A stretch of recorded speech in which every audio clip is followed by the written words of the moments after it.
दिन हम पटना में थे, रात के 12 बजे हमको फ़ोन आया जिसमें पता चला कि मेरे भाई का वो गोली लग गया है, जिसमें उसकी मृत्यु हो गई है।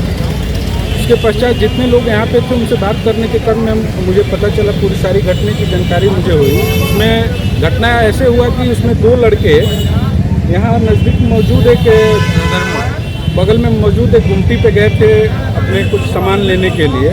सामान लेके उधर से वो आ रहे थे, जब ट्रैफिक डीएसपी साहब ने उनको देखा, या इसी जगह पे उनको देखा था, गाड़ी को रोक के अपने गार्ड को भेजे ये हमारे निजी हाथा में देखने के लिए कि क्या हो रहा है, जाके देखो। वो जब उनका गार्ड वहाँ पे गया, गार्ड जानने के बाद देखा कि 10-12 की संख्या में लोग कुछ कर रहे हैं, तो वो अपने डीएसपी साहब को बुलाया।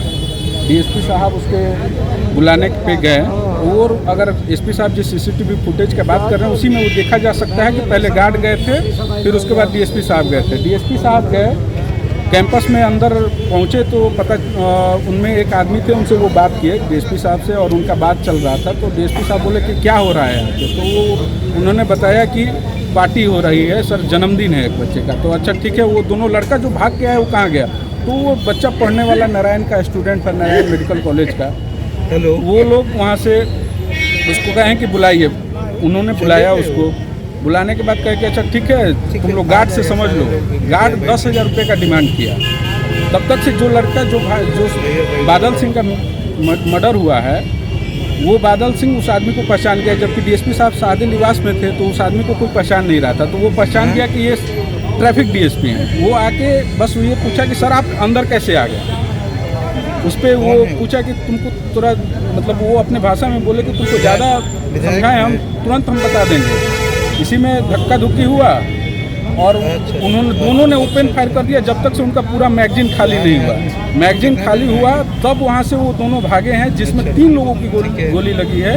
एक के हाथ से क्रॉस करते हुए गोली चली गई, एक कप्तान में लगा है और मेरे भाई का सीने में लगा, जिसका स्पॉट पे डेथ हो गया।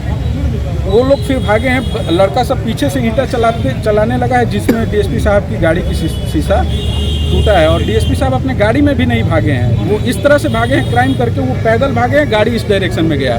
जिस सीसीटीवी फुटेज पे एसपी साहब को गुमान है, जिस क्राइम को जिस चीज़ से रोकना चाह रहे हैं, उसी सीसीटीवी फुटेज में ये भी देखा जाए कि गाड़ी किधर गई है, डीएसपी साहब किधर गए हैं, उनका बॉडीगार्ड किधर गया है, उसके बाद क्या वहाँ पे हुआ है, और किस तरह से इस चीज़ को लिपापोती करने में 4 मिनट में ऐसा क्या हो गया। एसपी साहब के बयान के अनुसार 4 मिनट में ऐसा क्या हो गया कि बादल सिंह को गोली मारना पड़ गया।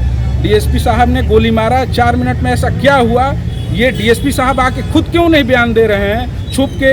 एक अपने आप को, क्या नाम है डीएसपी साहब का? आदित्य बिलाल जो नाम है डीएसपी साहब का। किस पोस्ट पे हैं वो? डीएसपी ट्रैफिक डीएसपी हैं। वो इस तरह से छुपे हुए हैं जिस तरह से एक अपराधी छुप जाता है। वो अभी तक सामने मीडिया के सामने नहीं आए हैं, ना उनका कोई औपचारिक बयान आया है, ना एसपी साहब का बयान आया है, ना एसपी साहब का बयान आया है, उनके ना सिपाही का बयान आया है। कहाँ इलाज चल रहा है ना कोई बताया जा रहा है।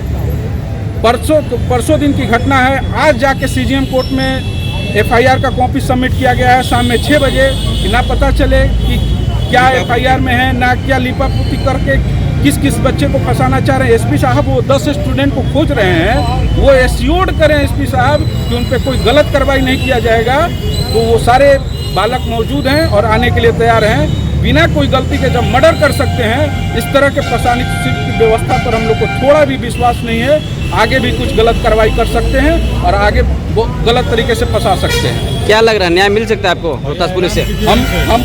हमको तो नहीं लग रहा है कि एसपी साहब की जो रवैया है, हम लोग बहुत सुने थे कि बहुत अच्छे और काबिल अधिकारी हैं और जो तरीके से ये काम कर रहे हैं, इससे नहीं लग रहा है कि हम लोग को न्याय मिलने जा रहा है। ये 48 घंटा बीत गया, अभी तक कोई अपडेट नहीं है। उल्टा पुल्टा उलूल जुलूल बयान सिपाही की तरह दे रहे हैं। ये तो इतना बड़ा जिला उनसे कभी चलेगा नहीं। उनको शायद पता नहीं है इस जिला के बच्चों में कितनी गर्मी है।